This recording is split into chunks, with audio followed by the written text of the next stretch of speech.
Greetings and welcome to Along Came a Podcast. I'm your host, Futsjo, and today we're covering Excalibur Special Edition, The Sword is Drawn. When the reality no longer exists, exploiters can take the legend and make it whatever they want, good or bad. Isn't that true for a lot of things? Well, that's one of the ways that Excalibur Special Edition, the pilot, if you will, for the series of Excalibur, manages to do extremely well in what it presents. The origin of the team comes from Chris Claremont and Alan Davis coming together to create a team that was not focused, for once, on the North American East Coast. The environment in which they had to work was ripe with mega crossovers and that same East Coast North American focus.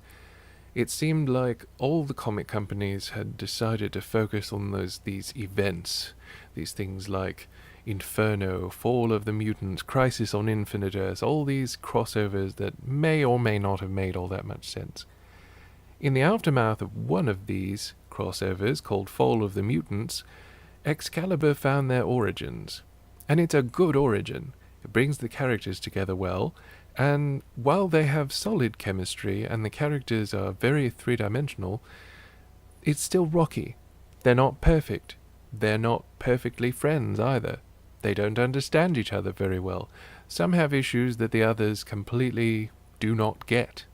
And that's part of what's brilliant about it, because it's not a group of people that come together seamlessly and manage to get along from the get-go, from word one.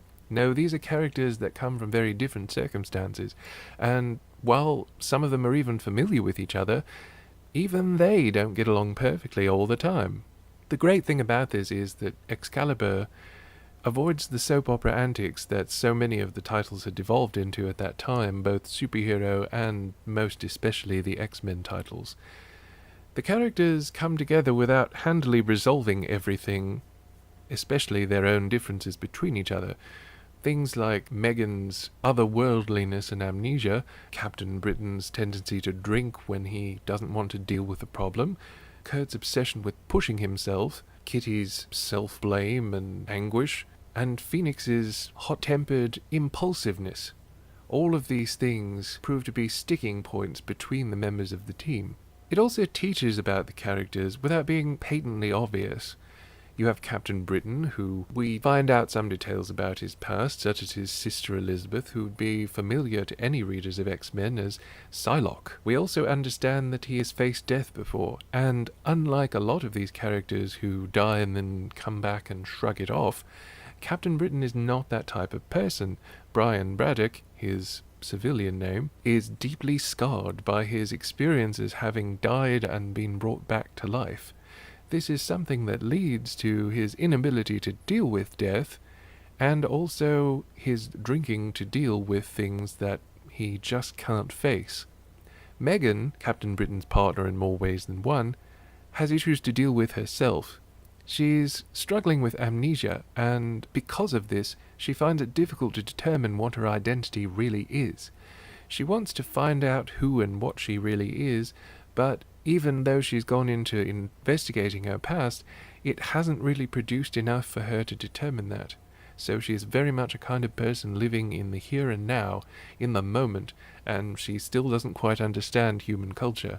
Shadowcat, or Kitty Pryde, was the youngest member of the X-Men to this point. She was the first and only student after the original X-Men, because the new X-Men in Giant Size X-Men were all adults once they joined. They didn't have that same sort of student approach, however Kitty did, and for a while she was that throwback to the original X-Men and Provisional X-Men herself before joining the team formally. There was always kind of a danger with Kitty, as there is with Wolverine, of writing these characters as essentially Mary Sue's. And I'm not talking about original characters, because a Mary Sue isn't an original character. A Mary Sue is the kind of character that is perfect, so requires no real development. When you're perfect, there's nothing that can be developed, and there's no reason to try and write a story about things happening to develop what doesn't need to be done. When you have a Mary Sue character, they're flawless. They can do anything. And unfortunately, later on in Excalibur's run, Kitty Pryde essentially became just that.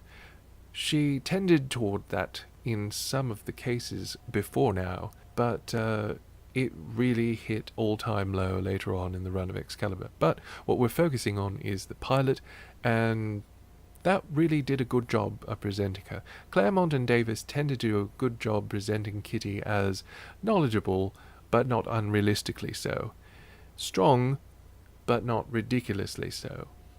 A character who had flaws and recognized them, but a character who also had confidence and knew that she was much more capable and much more intelligent than most of her peers, and even those older than her. Nightcrawler is one of those characters that by the time Excalibur came around, he had been put on the back burner and injured very seriously more than a few times in his adventures with the X-Men. By the time Excalibur came around, though, the writing had kind of moved away from stuff where Kurt could be the heart and soul of the team. He kind of lost his way, and a lot of the writing failed him in many ways. It made him seem much less sensitive and much less caring than he was originally set out to be. So in a lot of senses, Excalibur redefined the character and remade him into something that he always should have been, but which writers had kind of lost track of.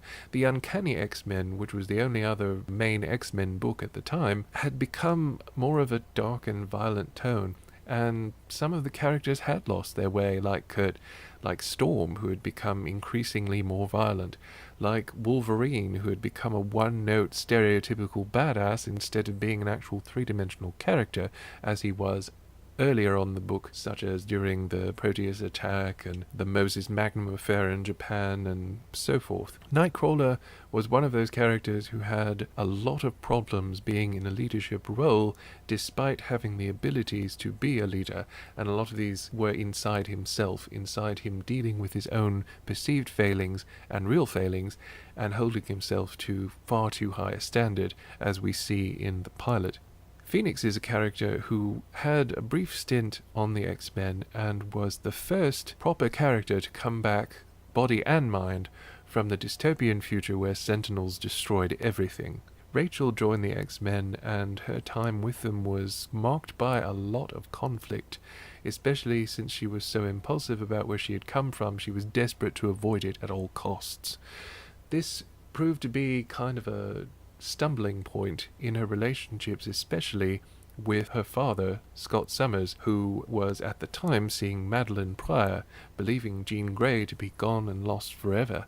Rachel ended her time in a very telling story of the particular era of X-Men, in which she was tempted away by Spiral, servant of Mojo, after a terrible confrontation between herself and Wolverine. In my honest opinion, that really showed how far the Uncanny X-Men title had fallen by that time, and especially the characters of Wolverine and Storm.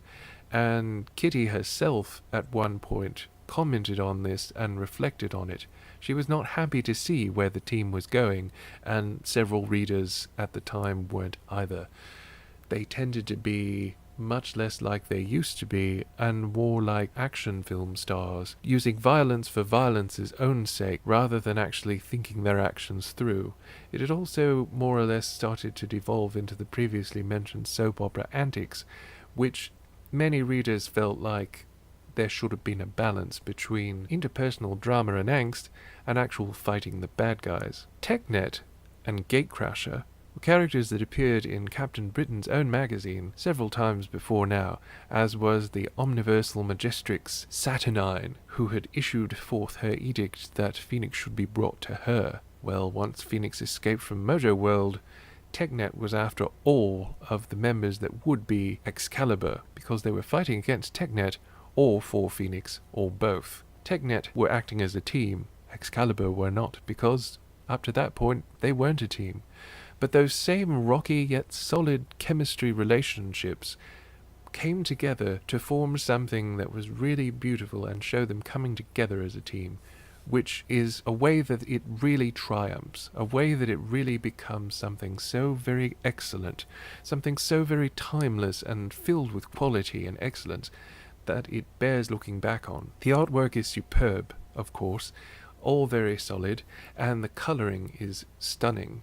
Anyone who thinks that colouring wasn't worth much up to now in comic books needs to go back and look at this Excalibur Special Edition, because the colouring is breathtaking. I can only imagine that all comics didn't look that way, because not only was it more expensive to produce, but also it took a tremendous amount of time, and speaking as an artist, I can understand something like this Excalibur story would take a very long time indeed. The dialogue is fantastic. It's very natural and organic. The characters relate to each other realistically. They don't suddenly speak in one type of syntax or another. It's not the kind of thing where you look at it and think, they wouldn't really say that, or that character seems awkward or stilted. Or worst of all, they put too many colloquialisms that people expect, but not had them actually speak like real people. This is always a risk that is taken when dealing with characters who are foreign to the writer, because there are so many writers in comics that think that by peppering something with stereotypical colloquialisms of a country's speech, it'll make them seem more realistic. Not really the case. In this case, however, Excalibur Special Edition does a great job of presenting the characters as realistic characters who say realistic things. The plot is fantastic. It's very tight.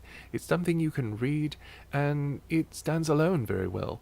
Even if it weren't something that were intended to start a series, or at least test the waters for interest in the series, it could function very well on its own, and it tells a beautiful story while not really beating you over the head with it. For example, the parallel of Charles Xavier's dream to King Arthur's Round Table is brought up, but it's not something that clubs you over the head with Britain, England, the UK, jolly good. It's not like that at all. It's very natural. It makes sense, and it also makes sense that they call themselves Excalibur as a beacon of hope that might doesn't make right, but right can be tempered by might. I would say look this up. You can probably score it for less than $10 at any online vendor. You don't need a mint or sealed package, anything. Just get it, read it, enjoy it, treasure it. It's something worth keeping, and it's something worth finding. It was so nice to have a title, for once, that dealt with balancing the interpersonal relationships with action and adventure like comics used to be. Something that struck a great balance and managed not to veer too much in one direction or the other. And indeed, like Xavier's dream and like Excalibur, it gave us hope for the future. Hope for the future of comics that weren't constantly bogged down by soap opera level antics and giant mega crossovers that really didn't have much to do with anything else. And that's my thoughts on Excalibur, Special Edition, The Sword is Drawn. I hope you'll tune in for the next episode. I'll be setting up some of my other links and social media and other presences online, so please do follow those when I get them set up. I'll also be providing a link to my Patreon in the description, so if you like what I do, please subscribe and please think about supporting my Patreon, because that allows me to keep doing these things at a regular pace so that you can enjoy them at your own pace. Talk to you again very soon. Thanks again for listening. Bye-bye.